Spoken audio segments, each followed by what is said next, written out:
ရှင်ပြည်သူအပေါင်းတို့ခင်ဗျာ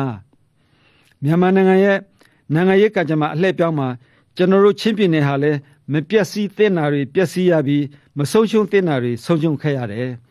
မချမ်းသာပေမဲ့ပျော်ရွှင်အေးချမ်းတဲ့ချင်းပြည်နယ်မဖွံ့ဖြိုးပေမဲ့တည်ငြိမ်တဲ့ချင်းပြည်နယ်ဟာယခုအချိန်မှာလက်နက်ကိုင်ပဋိပက္ခဒဏ်ကိုအလူးလဲခံရတာမဲဆန္ဒရှင်ပြည်သူများအသိပဲဖြစ်ပါတယ်မြို့ရွာတွေပျက်စီးသွားတယ်အပြစ်မဲ့ပြည်သူတွေပါအသက်နဲ့ခန္ဓာဆုံးရှုံးခဲ့ကြရတယ်ကိုယ့်ကိုအိမ်ကိုချမ်းကိုပိုင်အသက်မွေးဝမ်းကြောင်းလုပ်ငန်းတွေဆွန့်လွတ်ခဲ့ရတယ်အရက်တစ်ပါးမှာအနေအစားကျက်တဲ့ရတယ်ရုံးတွေပိတ်ကျောင်းတွေပိတ်လို့လူသားအရေးမြစ်တွေများစွာဆုံးရှုံးခဲ့ရတယ်ပညာသင်ယူနေစေသားသမီးတွေပညာရေးနဲ့အဆက်ပြတ်တော့သွားခဲ့ရတယ်ကိုယ့်ကိုအိမ်ကိုချမ်းမှာချိတ်မိတ်ဖတ်တွေသူများမှာလဲစာဝတ်နေအသက်အန္တရာယ်လုံခြုံရေးအမခံချက်မရှိပဲကြီးလက်စာစားဘဝရောက်နေကြရပါတယ်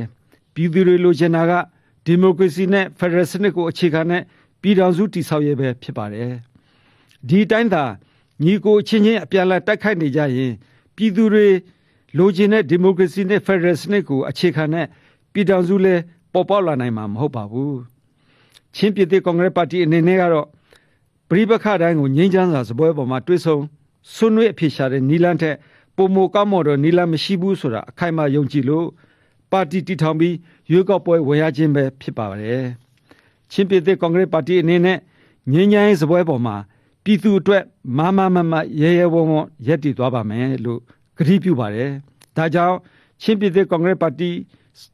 ဆောင်ရွက်လိုတဲ့လုပ်ငန်းစဉ်၄ရပ်ကိုလည်းမဲဆန္ဒရှင်ပြည်သူများကိုတင်ပြလိုပါတယ်လုပ်ငန်းစဉ်၁ချင်းပြည်နယ်အတွင်းလက်နက်ကိုင်ပဋိပက္ခရပ်စဲရေးအတွက်သက်ဆိုင်သူအားလုံးနဲ့ကြိုးပမ်းညှိနှိုင်းအဖြေရှာကြဖို့ဖြစ်ပါတယ်ဒီလုပ်ငန်းစဉ်ကိုရွေးကောက်ပွဲရလက်အရပေါ်ထွက်လာမယ်အစိုးရတစ်ကဥဆောင်ရမှာဖြစ်ပြီးပါဝင်ထိုက်သူအားလုံးပါဝင်ရမှာဖြစ်ပါတယ်ယာယီအပြစ်ခတ်ရပ်စဲကတွေးဆုံဆွေးနွေးရာကနေပဋိပက္ခလုံးဝရပ်စဲနိုင်အောင်ဝိုင်းဝန်းကြိုးပမ်းကြရမှာဖြစ်ပါတယ်ယာယီနေရစွန့်ခွာသူများဂုဏ်သိက္ခာရှိမိမိနေရပြန်လာနိုင်ရေးလုံခြုံရေးအမခံချက်ရအောင်ဖန်တီးရေးစာဝတ်နေရေးအတွက်အလောက်ကန်ခွင့်လန်းများရရှိရေးရုပ်ပိုင်းဆိုင်ရာစိတ်ပိုင်းဆိုင်ရာထိခိုက်မှုများပြန်လည်ကူစားရေးအရေးပေါ်ရေတိုရေရှည်အထောက်ပံ့များရရှိရေးဆောင်ရွက်ပေးရမှာဖြစ်ပါတယ်လုပ်ငန်းစဉ်နှစ်လက်နက်ကင်ပဋိပက္ခမှကြောင့်ပျက်စီးဆုံးရှုံးသွားတဲ့အများပြည်သူပိုင်အဆောက်အအုံများလူနေအိမ်ယာများပြန်လည်ပြုပြင်တည်ဆောက်ခြင်းကိုမဖြစ်မနေဆောင်ရွက်ဖို့ဖြစ်ပါတယ်ဒီအတွက်လိုအပ်တဲ့ကုန်ကျစရိတ်တွေကိုနိုင်ငံတော်အစိုးရအပြင်ပြည်တွင်းပြည်ပအလှူရှင်များထံမှ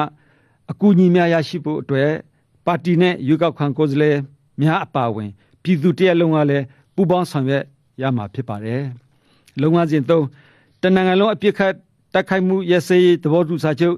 NCA အကောင့်ထဲပေါ်ရေးလုပ်ငန်းစဉ်အဆင့်ဆင့်မှာတက်ကြွစွာပါဝင်သွားဖို့ဖြစ်ပါတယ်2015ခုနှစ်အောက်တိုဘာ15ရက်နေ့မှာချုပ်ဆိုခဲ့ကြတဲ့တနိုင်ငံလုံးပြစ်ခတ်တိုက်ခိုက်မှုရပ်စဲရေးသဘောတူစာချုပ်ဟာပြည်ထောင်စုတိုင်းရင်းသားအားလုံးရဲ့အနာဂတ်တည်ငြိမ်အေးချမ်းပြီးဖွံ့ဖြိုးတိုးတက်ရေးအတွက်ရှေ့ရှုထားပြီးနိုင်ငံတော်နဲ့တိုင်းရင်းသားများအပေါ်အာမခံထားခြင်းဖြစ်ပါတယ်နိုင်ငံရေးသဘောထားခြင်းမတိုက်ဆိုင်လို့လက်နက်ကင်ကြတဲ့တိုင်းရင်းသားညီကိုအဖွဲ့ပေါင်းစုံကိုလည်းနိုင်ငံရေးစပွဲဝိုင်းပေါ်ရောက်ရှိလာအောင်မဲဆန္ဒရှင်ပြည်သူများနဲ့လက်တွဲပြီးစည်းရုံးကြရမှာဖြစ်ပါတယ်ဒါကြောင့်ချင်းပြည်သက်ကွန်ဂရက်ပါတီအနေနဲ့ပါဝင်သူများအားလုံးနဲ့အတူ NCA ဆွေးနွေးပွဲမှာပြည်ထောင်စုငြိမ်းချမ်းရေးအတွက်အစွမ်းကုန်ကြိုးစားသွားပါမယ်လို့ကတိပြုပါတယ်